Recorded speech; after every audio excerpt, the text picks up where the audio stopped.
ಬಹುತೇಕ ಸಮಯವನ್ನ ಇಂಡಿ ಕೂಟ ಕಾಂಗ್ರೆಸ್ ಕಳೀತಾ ಇದೆ. ಅದರ ಒಂದು ಭಾಗ ಇದು ಕೂಡ. ಈಗ ಏನು ಸೋನಂ ವಾಂಗ್ಚುಕ್ ಏಕದಮ್ ಈ ದೇಶದಲ್ಲಿ ಮತ್ತೊಂದು ಗಾಂಧಿ ಆಗಿಬಿಡ್ತಾರೆ, ಅಣ್ಣಾ ಹಜಾರೆ ಆಗಿಬಿಡ್ತಾರೆ. ಈಗ ಅವರನ್ನ ಹಿಡ್ಕೊಂಡು ಹೋಗಿ ಆಸ್ಪತ್ರೆಗೆ ಸೇರಿಸಿ ಅವರನ್ನ ಉಳಿಸಿ ಆಯಿತು. ಅಭಿಜಿತ್ ದೀಪ್ಗೆ ನೀವು ಬಹಳ ಹೆಂಗಿದ್ದೀರಿ, ನೀವು ಎನರ್ಜೆಟಿಕ್ ಇದ್ದೀರಿ, ನೀವು ಯಾಕೆ ಅಮರಣ ಉಪವಾಸ ಕೈಗೊಳ್ಳಬಾರ್ದು? ಆದರೆ ಪೊಲೀಸರ ಕೃಪಾಪೋಷಿತ ಮಂಡಳಿಯಲ್ಲೇ ಪ್ರತಿ ತಿಂಗಳು ಪ್ರತಿ ಪೊಲೀಸರು 5,000ದಿಂದ 10,000ದವರೆಗೆ 1,000ದಿಂದ 2,000ದವರೆಗೆ ಅವರಿಂದ ಹಪ್ತ ವಸೂಲ ಮಾಡಿ ಇದೇ ಬಾಂಗ್ಲಾದ ನುಸುಳುಕೋರರನ್ನ ಅತ್ಯಂತ ಸುರಕ್ಷಿತವಾಗಿ ಇಡ್ತಾರೆ. ಅದು ಪ್ರತಿಯೊಂದು ಹಂತದಲ್ಲಿ ರುಜುಗೊಳ್ತಾ ಇದೆ. ಅವೆಲ್ಲದರ ಬಗ್ಗೆ ಮಾತಾಡುವ ಪೂರ್ವದಲ್ಲಿ ಈ ಸೋನಂ ವಾಂಗ್ಚುಕ್ ಯಾರು?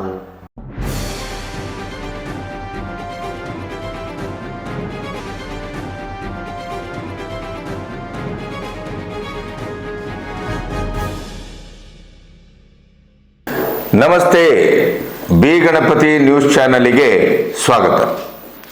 ಇವತ್ತು ಇಡೀ ದೇಶಾದ್ಯಂತ ವಾಂಗ್ಚುಕ್ ಬಗ್ಗೆ ಬಹಳ ದೇಶಾಭಿಮಾನಿ, ಬಹಳ ದೊಡ್ಡ ಸೈಂಟಿಸ್ಟು, ಏನ್ ನೀಟ್ ಪತ್ರಿಕೆಯ ಸೋರಿಕೆ ವಿರುದ್ಧವಾಗಿ ಇನ್ನೇನು ಕೋರ್ಟು ಸೂಚನೆಯನ್ನು ಕೊಡದೇ ಇದ್ರೆ ಆರ್ಮಿ ಬಂದು ಅವರನ್ನು ಎತ್ಕೊಂಡು ಹೋಗಿ ಆಸ್ಪತ್ರೆಗೆ ಸೇರಿಸದೇ ಇದ್ರೆ ಪ್ರಾಯಶಃ ಅವರ ಆತ್ಮಾಹುತಿ ಆಗ್ತಾ ಇತ್ತು.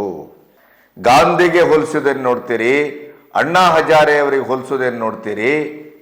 ಅವರ ಪರವಾಗಿ ಈ ಎಡಪಂಥೀಯರು, ಬುದ್ಧಿಜೀವಿಗಳು, ಜಿರ್ಲೆಗಳು ಬಹಳ ಮೇಲ್ಮಟ್ಟದ ಒಂದು ತ್ಯಾಗಿ ಅನ್ನುವ ರೀತಿಯಲ್ಲಿ, ದೇಶಪ್ರೇಮಿ ಅನ್ನುವ ರೀತಿಯಲ್ಲಿ, ದೇಶದ ಜಂಜಿಯ ಬಗ್ಗೆ, ಯುವಜನತೆಯ ಬಗ್ಗೆ ಅಪಾರ ಕಾಳಜಿ ಇದೆ ಅನ್ನುವ ರೀತಿಯಲ್ಲಿ ಅವರನ್ನು ಚಿತ್ರಿಸಲಾಗ್ತಾ ಇದೆ.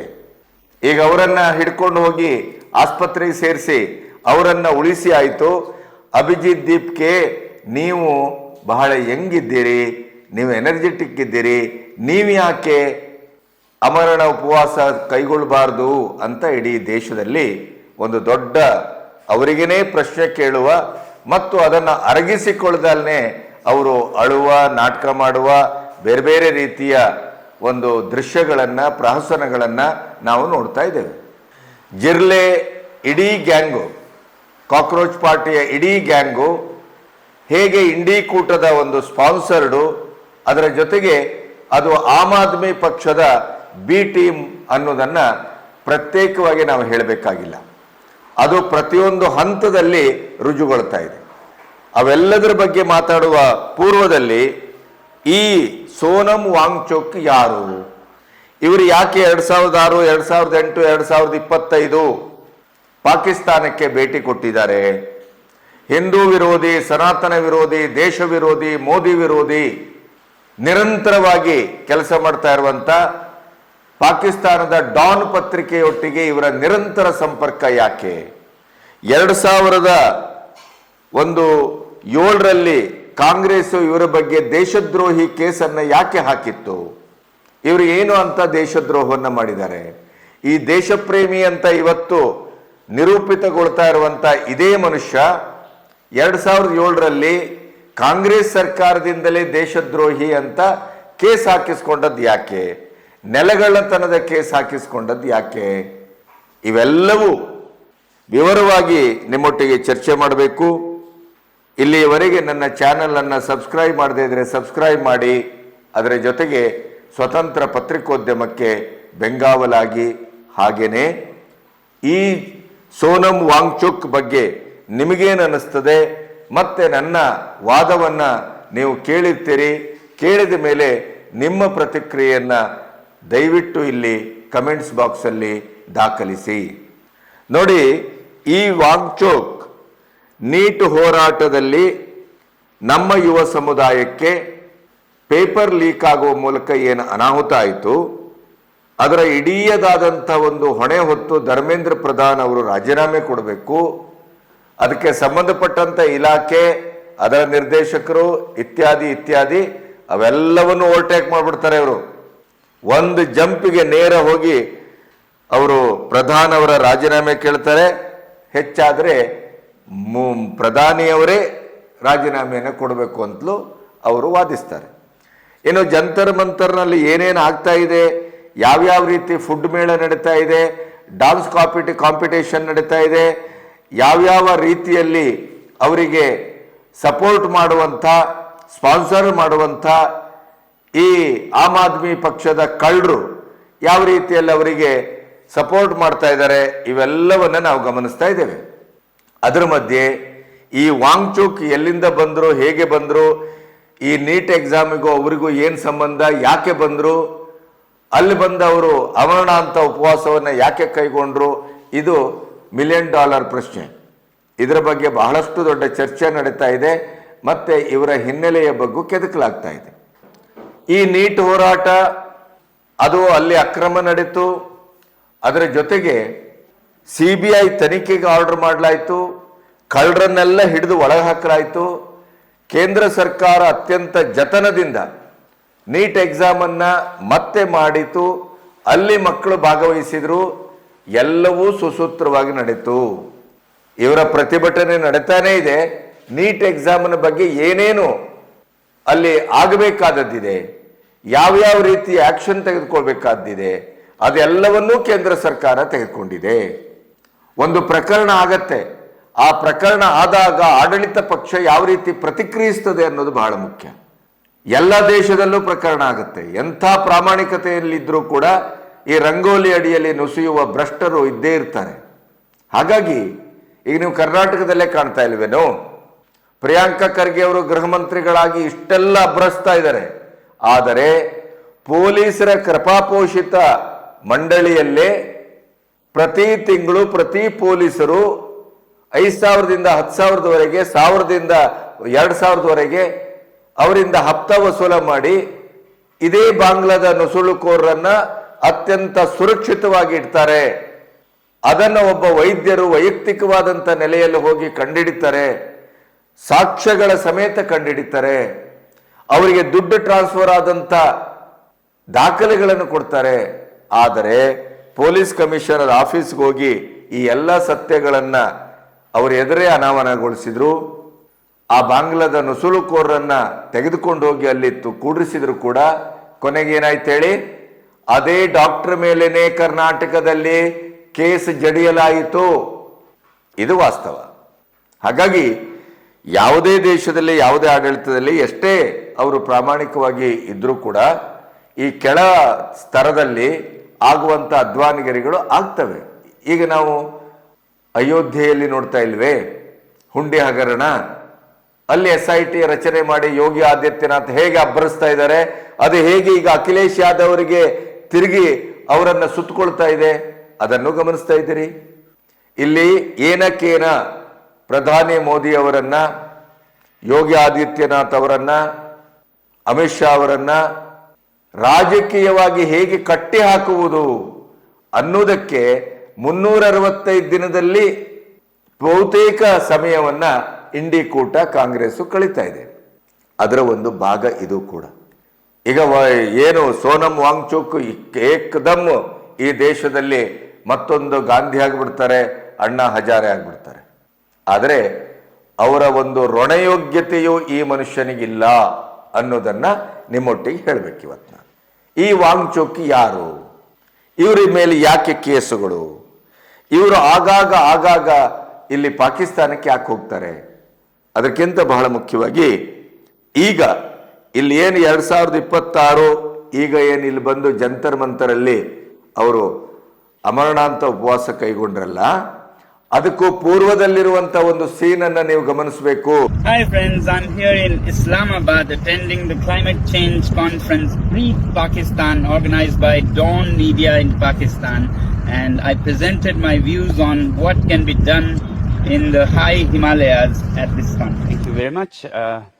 Salam alaikum and namaskar and Jule as we greet in Ladakh. I bring you warm greetings from a very cold place called Ladakh. For you, it might be interesting to know that the region of Ladakh is where Indus River begins, on which most of Pakistan depends. And what there will have an effect here, and what's happening there is not very good. 2025 ಫೆಬ್ರವರಿಯಲ್ಲಿ ಇವರು ಪಾಕಿಸ್ತಾನಕ್ಕೆ ಹೋಗಿ ಬರ್ತಾರೆ. Don ಪತ್ರಿಕೆ ಒಂದು climate change ಬಗ್ಗೆ, ಹಿಮಾಲಯದಲ್ಲಿ climate change ಆದ ಬಗ್ಗೆ ಒಂದು ಸೆಮಿನಾರ್ ಅನ್ನು ಮಾಡುತ್ತೆ. ಅಲ್ಲಿಗೆ ಇವರು ಹೋಗಿ ಬರ್ತಾರೆ. ಅದರಲ್ಲೂ ಏನು, ಅಲ್ಲಿಗೆ ಹೋಗಿ ಅವರು ವರ್ತಿಸಿದ ರೀತಿ ಏನು, ಅವರು ಯಾಕೆ ಡಾನ್ ಪತ್ರಿಕೆಯೊಟ್ಟಿಗೆ ನಿರಂತರವಾದ ಸಂಪರ್ಕವನ್ನು ಇಟ್ಕೊಂಡಿದ್ದಾರೆ. ಇವರು ಕೇವಲ 2025 ಫೆಬ್ರವರಿಯಲ್ಲಿ ಹೋದದ್ದಲ್ಲ, 2006ರಲ್ಲಿ ಹೋಗಿದ್ದಾರೆ, 2008ರಲ್ಲಿ ಹೋಗಿದ್ದಾರೆ. ಪಾಕಿಸ್ತಾನಕ್ಕೆ ನಿರಂತರವಾಗಿ ಪ್ರಯಾಣ ಮಾಡ್ತಾ ಇದ್ದಾರೆ. ಅದರ ಜೊತೆಗೆ ಡಾನ್ ಪತ್ರಿಕೆಯ ಜೊತೆಗೆ ನಿರಂತರವಾದ ಸಂಪರ್ಕ ಇದ್ದದ್ದು ಕೂಡ NIA ಹೊರಗಡೆ ಹಾಕಿದೆ. ಆಮೇಲೆ ಆ ಡಾನ್ ಪತ್ರಿಕೆಗೆ ಸಂಬಂಧಪಟ್ಟು ಅಲ್ಲಿ ಹೋದವರು ಏನು ಮಾತಾಡ್ತಾರೆ, ನಾನು ಲಡಾಖ್ ಅನ್ನುವ ಅತ್ಯಂತ ಒಂದು ಸೂಕ್ಷ್ಮವಾದಂಥ ಪ್ರದೇಶದಿಂದ ಬಂದಿದ್ದೇನೆ, ಸಲಾಂ ಅಲೈಕುಂ ಅಂತಾರೆ, ನಮಸ್ಕಾರ ಅಂತಾರೆ. ಆಮೇಲೆ greeting from Ladakh, greeting from India ಅಂತ ಹೇಳುದಿಲ್ಲ, ನೆನಪಿಡಿ. Very very cold place Ladakh Indus river begins. ಈ ಲಡಾಖ್ನಲ್ಲೇ ಇಂಡಸ್ ರಿವರ್ ಹುಟ್ಕೊಳ್ತಾ ಇದೆ. ಇದು ಈ ರಿವರು, ಈ ನದಿ, ಇಂಡಸ್ ಟ್ರೀಟಿಯಿಂದ ಏನಾಯ್ತು, ಆಪರೇಷನ್ ಸಿಂಧೂರದ ನಂತರ ಭಾರತ ಯಾವ ನಿಲುವನ್ನು ತಳೆದಿದೆ, ಇವೆಲ್ಲವೂ ನಿಮಗೆ ಗೊತ್ತು. ಇದೇ ಇಂಡಸ್ ರಿವರ್ ಹುಟ್ಟಿದ ನೆಲದಿಂದ ನಾನು ಬರ್ತಾ ಇದ್ದೇನೆ.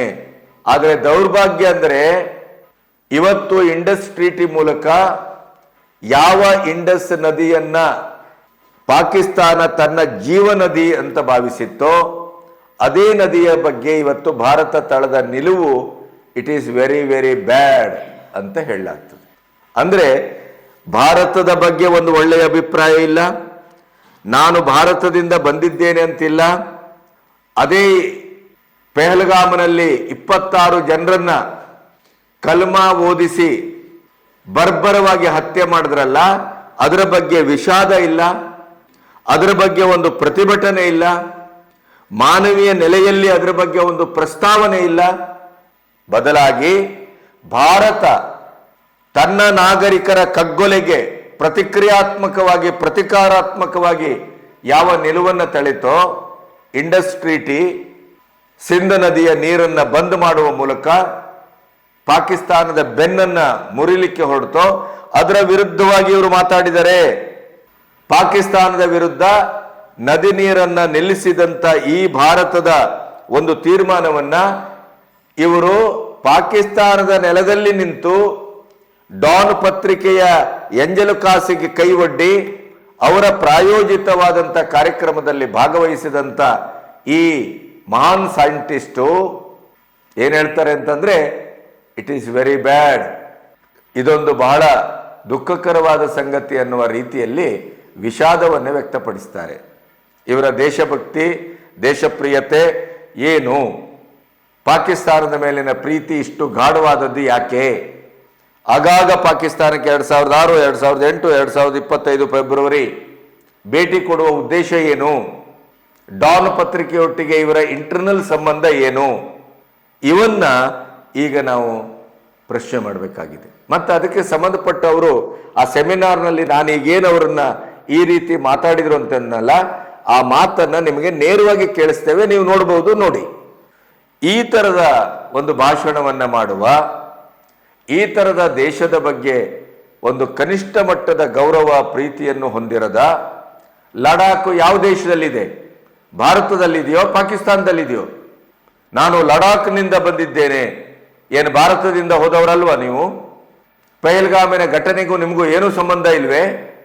ಇಡೀ ದೇಶದ ಯುವ ಜನಾಂಗವನ್ನ ಪ್ರಾತಿನಿಧಿಕವಾಗಿ ನಾನು ಇಲ್ಲಿ ಅಮರನಾಥ ಉಪವಾಸ ಕೈಗೊಂಡಿದ್ದೇನೆ ಅಂತ ಬುರುಡೆ ಬಿಡುವ ನಿಮಗೆ, ಕಳ್ಳತನದಿಂದ ಹೋಗಿ ಟಾಯ್ಲೆಟ್ ಅಲ್ಲಿ ಬ್ರೆಡ್ ತಿಂದು ಬರುವ ನಿಮಗೆ, ಭಾರತದ ಬಗ್ಗೆ, ಭಾರತದ ಅಖಂಡತೆಯ ಬಗ್ಗೆ, ಸಾರ್ವಭೌಮತ್ವದ ಬಗ್ಗೆ, ಭಾರತ ಸರ್ಕಾರ ಪಾಕಿಸ್ತಾನದ ಬಗ್ಗೆ ತಳೆದ ನಿಲುವಿನ ಬಗ್ಗೆ ನಿಮಗೆ ಏನು, ನಿಮ್ಮ ಅಭಿಪ್ರಾಯ ಏನು, ನಿಮ್ಮ ನಿಲುವೇನು ಅಂತ ನೋಡಿದ್ರೆ, ನೀವು ಭಾರತದ ವಿರುದ್ಧವಾಗಿದ್ದೀರಿ, ಬಿಜೆಪಿ ವಿರುದ್ಧ, ಸನಾತನ ಧರ್ಮದ ವಿರುದ್ಧ, ಮೋದಿ ವಿರುದ್ಧ, ಎಲ್ಲವೂ ನಿಮ್ಮದು ವಿರುದ್ಧವೇ.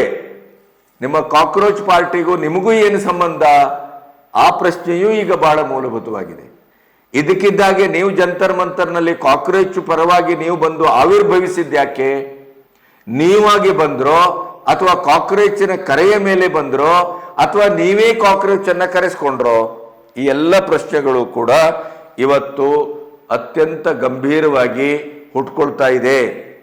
ಅದರ ಜೊತೆಗೆ ಇನ್ನೊಂದೇನು ಅಂತಂದ್ರೆ, ಇವರನ್ನ ಈಗ ಸೇನೆಯನ್ನ ಬಳಸಿ ಏನು ಆಸ್ಪತ್ರೆಗೆ ಸೇರಿಸಲಾಗಿದೆ, ಅದರ ಬಗ್ಗೆ ಕಾಕ್ರೋಚ್ ಪಾರ್ಟಿ ಬಹಳ ಉಗ್ರವಾಗಿ ಪ್ರತಿಭಟಿಸ್ತಾ ಇದೆ. ಅದೇ ಇನ್ನೊಂದು ಮಗ್ಗುಲಿಗೆ ಬಂದ್ರೆ ನೋಡಿ, ದೇಶದ ಮಹಾನ್ ಸೈಂಟಿಸ್ಟು ಲಡಾಖ್ನಲ್ಲಿ ಅವರು ಐಸ್ ಸ್ತೂಪವನ್ನ ಇಟ್ಕೊಂಡು ಕುಡಿಯುವ ನೀರಿಗಾಗಿ ಹೋರಾಟ ಮಾಡಿದವರು, ಸಂಶೋಧನೆ ಮಾಡಿದವರು, ಅವರು ಬಂದು ಇವತ್ತಿಲ್ಲಿ ಅಮರನಾಥ ಉಪವಾಸ ಕೈಗೊಳ್ತಾ ಇದ್ದಾರೆ. ಇನ್ನು 2 ದಿನದಲ್ಲಿ ಅವರು ಸತ್ತೋಗ್ಬಿಡ್ಬೋದು. ಆದರೆ ಭಾರತ ಅವರ ಬಗ್ಗೆ ಒಂದು ಕನಿಷ್ಠ ಗೌರವ ಸೂಚಿಸಿಲ್ಲ, ಅವರ ಬಗ್ಗೆ ಕಾಳಜಿ ವಹಿಸಿಲ್ಲ, ಅವರ ಬಗ್ಗೆ ಮಾತಾಡಿಲ್ಲ, ಬಂದು ಅವರನ್ನ ಸಂಪರ್ಕಿಸಿಲ್ಲ.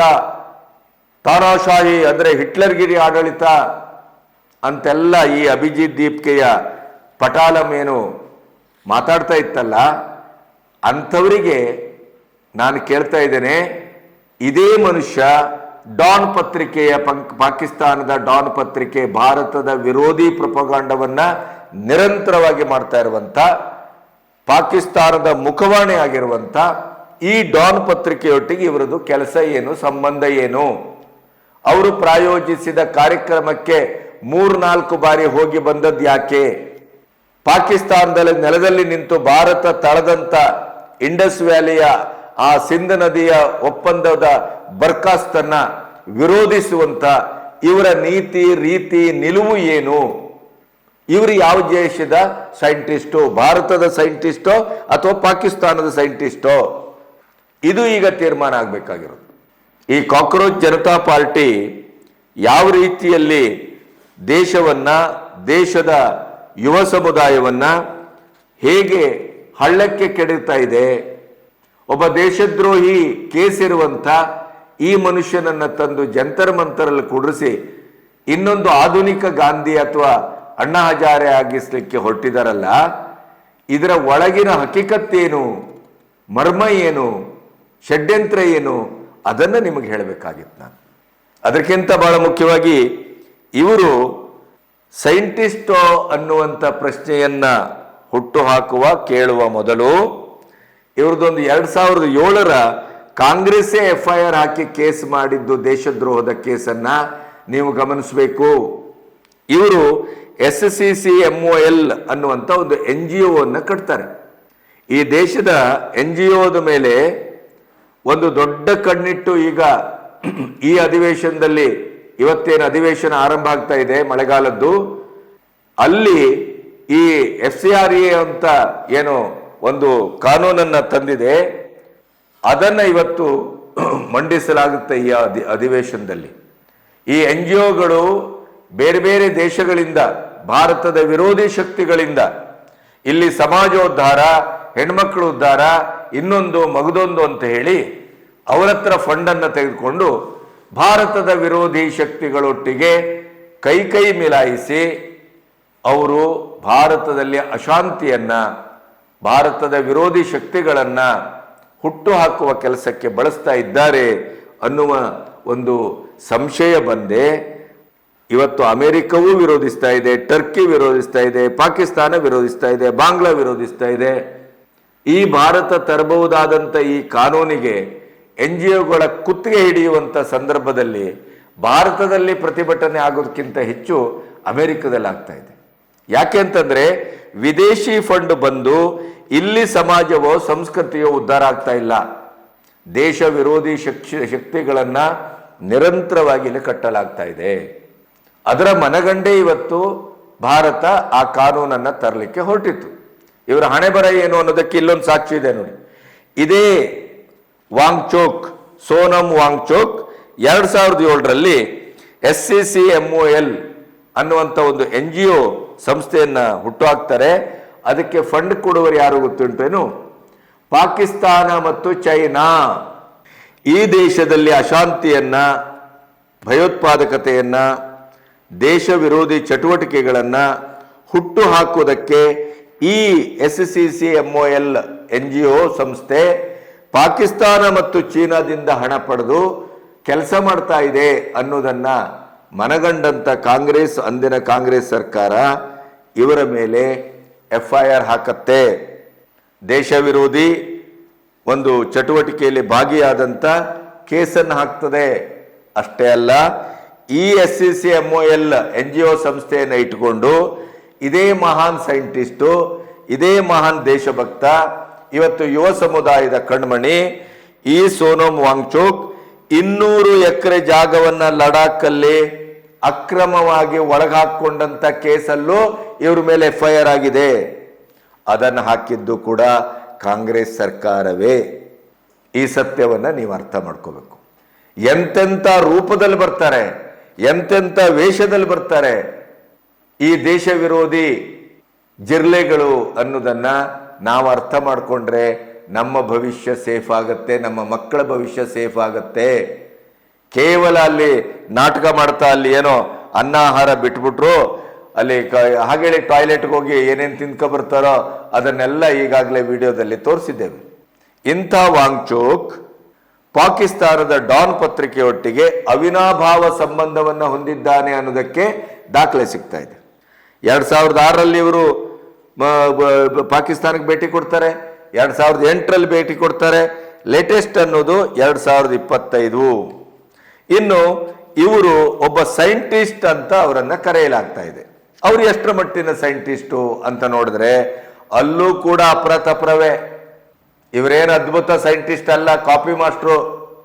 ನೋಡಿ, ಇದೇ ಐಸ್ತೂಪವನ್ನ ಇಟ್ಕೊಂಡು ಅವರೀಗ ಸಂಶೋಧನೆ ಮಾಡಿದ್ದಾನೆ. ಲಡಾಖ್ ಅತ್ಯಂತ ವಿಷಮ ವಾತಾವರಣದ ಕೂಲಾದಂಥ ಹಿಮಾಲಯದ ಅದ್ಭುತವಾದಂಥ ಪ್ರದೇಶ. ಅಲ್ಲಿ ಐಸ್ ಇದೆ, ಆದರೆ ಕುಡಿಲಿಕ್ಕೆ ನೀರಿಲ್ಲ. ನೀರಿನ ಸಮಸ್ಯೆಯನ್ನು ನೀಗಿಗುವುದು ಹೇಗೆ ಅನ್ನೋದಕ್ಕೆ ಐಸ್ತೂಪವನ್ನು ಬಳಸಿ ಕುಡಿಯುವ ನೀರನ್ನು ಕಂಡುಹಿಡಿಯುವಂಥ ಒಂದು ಸಂಶೋಧನೆ ಇದು. ಇದು ಈಗ ಏನು ಇವರು ಪ್ರಪಗೊಂಡ ಮಾಡ್ತಾ ಇದ್ದಾರೆ. ಈ ಸೋನಮ್ ವಾಂಗ್ಚುಕ್ ಐಸ್ತೂಪದ ಒಂದು ಶೋಧವನ್ನ ಮಾಡಿ ಲಡಾಖ್ ಜನರಿಗೆ ಕುಡಿಯುವ ನೀರಿನ ವ್ಯವಸ್ಥೆ ಮಾಡಿಕೊಟ್ಟಂತ ಒಬ್ಬ ಅದ್ಭುತ ವಿಜ್ಞಾನಿ. ಆದರೆ ಇದು ಕೂಡ ತಪ್ಪು. ಈ ಐಸ್ತೂಪವನ್ನ ಮೊದಲು ಕಂಡಿಡಿದವರು ಚಿವಾಂಗ್ ನಾರ್ಫೆಲ್. ನೀವು ಹೋಗಿ ಇದರಲ್ಲಿ ಸೋಷಿಯಲ್ ಮೀಡಿಯಾದಲ್ಲೋ ಇನ್ನೊಂದ್ರ ನೋಡಿ, ಗೊತ್ತಾಗುತ್ತೆ ನಿಮಗೆ. ಚಿಯಾಂಗ್ ನಾರ್ಫೆಲ್ ಇವರನ್ನ ಕಾಂಗ್ರೆಸ್ ಸರ್ಕಾರ 1980ರಲ್ಲಿ ಪದ್ಮಶ್ರೀ ಕೊಟ್ಟು ಪುರಸ್ಕರಿಸಿದೆ. ಇದಕ್ಕಿಂತ ದಾಖಲೆ ಬೇಕಾ ನಿಮಗೆ? ಇದೇ ಐಸ್ತೂಪವನ್ನ ಕಂಡಿಡಿದು ಲಡಾಖ್ ಜನರಿಗೆ ಕುಡಿಯುವ ನೀರಿನ ಶೋಧ ಮಾಡಿದಂಥ ಮೊದಲ ವಿಜ್ಞಾನಿ ಯಾರು ಅಂದ್ರೆ ಚಿವಾಂಗ್ ನಾರ್ಫೆಲ್. 1980ರಲ್ಲಿ, ಅದುವೇ 25ರಲ್ಲಿ, 2000ದಲ್ಲಿ ಸೋನಮ್ ವಾಂಗ್ಚುಕಿಯಲ್ಲಿ 1980ರಲ್ಲಿ ಇವರಿಗೆ ಪದ್ಮಶ್ರೀಯನ್ನು ಕೊಟ್ಟು ಕಾಂಗ್ರೆಸ್ ಸರ್ಕಾರ ಪುರಸ್ಕರಿಸಿದೆ. ಅವರದ ತಂತ್ರಜ್ಞಾನವನ್ನ, ಅವರ ಶೋಧಿತ ಸತ್ಯವನ್ನ ಇವರು ಕಾಪಿ ಮಾಡಿ ತಾನೇ ಐಸ್ತೂಪದ ಜನಕ ಅಂತ ಬೊಗಳೆ ಹೊಡೆತಾ ಇರುವಂತ ಸೈಂಟಿಸ್ಟ್ ಇವರು. ಒಬ್ಬೊಬ್ಬ ವ್ಯಕ್ತಿಯ ಹಿಂದೆ ಎಂತೆಂಥ ಕಥೆಗಳಿರ್ತವೆ ನೋಡಿ. ಪಾಕಿಸ್ತಾನದೊಟ್ಟಿಗೆ ಭೇಟಿ, ಪಾಕಿಸ್ತಾನದೊಟ್ಟಿಗೆ ಸಂಬಂಧ, ಆಮೇಲೆ ದೇಶ ವಿರೋಧಿ ನೀತಿ, ದೇಶ ವಿರೋಧಿಗಳೊಟ್ಟಿಗೆ ಶಾಮೀಲು, ಪಾಕಿಸ್ತಾನದ ನೆಲದಲ್ಲಿ ನಿಂತು ಭಾರತದ ಬಗ್ಗೆ, ಭಾರತದ ನಿಲುವನ್ನ ಅದನ್ನು ವಿರೋಧಿಸುವ ಮೂಲಕ ಪಾಕಿಸ್ತಾನಕ್ಕೆ ಜೈ ಎನ್ನುವಂಥ ಮನುಷ್ಯ. ಇವರನ್ನ ನಾವಿವತ್ತು ಗಾಂಧಿಗೆ ಹೋಲಿಸ್ತಾ ಇದ್ದೇವೆ, ಅಣ್ಣಾ ಹಜಾರೆಗೆ ಹೋಲಿಸ್ತಾ ಇದ್ದೇವೆ. ಏನು ಮಾಡ್ಲಿಕ್ಕೆ ಹೊರಟಿದ್ದೇವೆ ನಾವು? ಎಂತೆಂಥವರನ್ನ ಇವತ್ತು ಅದ್ಭುತ ಅಂತ ಒಪ್ಪಿಕೊಳ್ಳುವ ಮನಸ್ಥಿತಿಗೆ ಬಂದ್ಬಿಟ್ಟಿದ್ದೇವಲ್ಲ. ಇದರ ಬಗ್ಗೆ ನಾವು ಪಶ್ಚಾತ್ತಾಪ ಪಡಬೇಕು. ನಮ್ಮ ಬಗ್ಗೆನೇ ನಾವು ಮತ್ತೊಮ್ಮೆ ಮರು ಅವಲೋಕನ ಮಾಡ್ಕೋಬೇಕು. ಈ ಜಂತರ ಮಂತರಲ್ಲಿ ಕೂತಂಥ ಎಲ್ಲ ಜಿರ್ಲೆಗಳು ಈ ದೇಶವನ್ನ ಹಾಳು ಮಾಡಲಿಕ್ಕೆ ಬಂದವರೇ ಹೊರತು ಇವರು ಉದ್ಧಾರ ಮಾಡಲಿಕ್ಕೆ ಬಂದವರಲ್ಲ. ಉದ್ಧಾರ ಮಾಡಲಿಕ್ಕೆ ಬಂದವರೇ ಆಗಿದ್ದಿದ್ರೆ ನೀಟ್ ಎಕ್ಸಾಮಿನ ಎಲ್ಲ ಹಗರಣಗಳನ್ನು ಸರಿಯಾದ ರೀತಿಯಲ್ಲಿ ತನಿಖೆ ಮಾಡಿ ಹೆಡೆಮುರಿ ಕಟ್ಟಿ ಯುವಕರಿಗೆ ಮತ್ತೆ ನೀಟ್ ಎಕ್ಸಾಮ್ ಅನ್ನ ಮಾಡಿ ಯುವ ಸಮುದಾಯಕ್ಕೆ ಆ ನೈಟ್ ಎಕ್ಸಾಮನ್ನು ಸುರಕ್ಷಿತವಾಗಿ ಯಾವುದೇ ತೊಂದರೆ ತಾಪತ್ರೆ ಇಲ್ಲದಿದ್ದೇ ಮುಗಿಸಿ ಅವರ ಬದುಕಿನ ಭವಿಷ್ಯವನ್ನು ಕಟ್ಟಿಕೊಡ್ಲಿಕ್ಕೆ ಟೊಂಕ ಕಟ್ಟದಂಥ ಕೇಂದ್ರ ಸರ್ಕಾರದ ವಸ್ತುಸ್ಥಿತಿಯನ್ನು ಅರ್ಥ ಮಾಡ್ಕೊಳ್ದೇನೆ ಈಗಲೂ ನೀಟು ಅಂತೇಳಿ ಪ್ರಧಾನವರ ರಾಜೀನಾಮೆಗೆ ನಾವು ಅಮರಣಾಂತ ಉಪವಾಸ ಅಂತ ನಾಟಕ ಮಾಡ್ತಾರಲ್ಲ, ಈ ನಾಟಕದ ವೇಷಧಾರಿಗಳ ಹಿಂದೆ ಇಂಥ ಒಂದು ದುರಂತದ ದೇಶದ್ರೋಹಿ ಕಥನ ಅಡಗಿದೆ. ಸೋನಂ ವಾಂಗ್ಚುಕ್ ಒಬ್ಬ ಕನಿಷ್ಠ ಮಟ್ಟದ ಮನುಷ್ಯನಲ್ಲ ಮತ್ತು ಮನುಷ್ಯತ್ವವನ್ನು ಹೊಂದಿಲ್ಲ ಅನ್ನೋದಕ್ಕೆ 2025 ಫೆಬ್ರವರಿಯಲ್ಲಿ ಪಾಕಿಸ್ತಾನದ ನೆಲದಲ್ಲಿ ನಿಂತು ಅವರು ನಮ್ಮ 26 ಜನರ ಮೇಲೆ ನಡೆದಂಥ ಮಾರಣ ಹೋಮವನ್ನು ಪ್ರಶ್ನಿಸಿಲ್ಲ ಅನ್ನೋದೇ ಸಾಕ್ಷಿ. ಬದಲಾಗಿ ಭಾರತ ಕೈಗೊಂಡಂಥ ಇಂಡಸ್ ಟ್ರೀಟಿ ಏನು ಒಪ್ಪಂದ ಇತ್ತು ಅದನ್ನ ಇವತ್ತು ಭಾರತ ಪಾಕಿಸ್ತಾನದ ಮೇಲೆ ಜಲಾಸ್ತ್ರವಾಗಿ ಪ್ರಯೋಗಿಸಿದ್ದನ್ನು ಕೂಡ ಇವರು ನೇರವಾಗಿ ಅಲ್ಲಿ ಖಂಡಿಸ್ತಾರೆ, ಅಸಮಾಧಾನ ವ್ಯಕ್ತಪಡಿಸ್ತಾರೆ. ಇವರು ಯಾವ ಜಾತಿ ಗಾಂಧಿ, ಇವರು ಯಾವ ಜಾತಿ ಅಣ್ಣಾ ಹಜಾರೆ, ಇವರು ಯಾವ ಜಾತಿ ಭಾರತದ ಪರವಾಗಿ ಭಾರತದ ಯುವ ಸಮುದಾಯದ ಪರವಾಗಿ ಹೋರಾಟ ಮಾಡುವ ಮಹಾನ್ ನೇತಾರ. ಇವರ ಉಪವಾಸ ಸತ್ಯಾಗ್ರಹಕ್ಕೆ ಕಿಂಚಿತ್ತಾದರೂ ಬೆಲೆ ನೆಲೆ ಏನಾದರೂ ಇದೆಯೇ? ದಯವಿಟ್ಟು ಯೋಚನೆ ಮಾಡಿ. ನಿಮ್ಮ ಅಭಿಪ್ರಾಯವನ್ನು ಕಮೆಂಟ್ ಮೂಲಕ ತಿಳಿಸಿ. ಈ ವಿಡಿಯೋವನ್ನು ಹೆಚ್ಚೆಚ್ಚು ಶೇರ್ ಮಾಡಿ. ಯಾಕೆಂತಂದರೆ ಈ ದೇಶ ವಿರೋಧಿ ಕಾಕ್ರೋಚ್ಗಳನ್ನು, ಜಿರಳೆಗಳನ್ನು ನಾವು ಅರ್ಥ ಮಾಡ್ಕೊಳ್ಳದೇ ಇದ್ದರೆ ನಾವು ನಮ್ಮ ತಲೆಯ ಮೇಲೆ ನಾವೇ ಚಪ್ಪಡಿಯನ್ನು ಎಳ್ಕೊಳ್ತೇವೆ. Be careful. ನಾವು ನಾವಾಗಿರೋದನ್ನು ಕಲಿಯೋಣ. ನಮ್ಮ ಪಂಚೇಂದ್ರಿಯಗಳನ್ನು ಶುದ್ಧವಾಗಿಟ್ಕೊಳ್ಳೋಣ.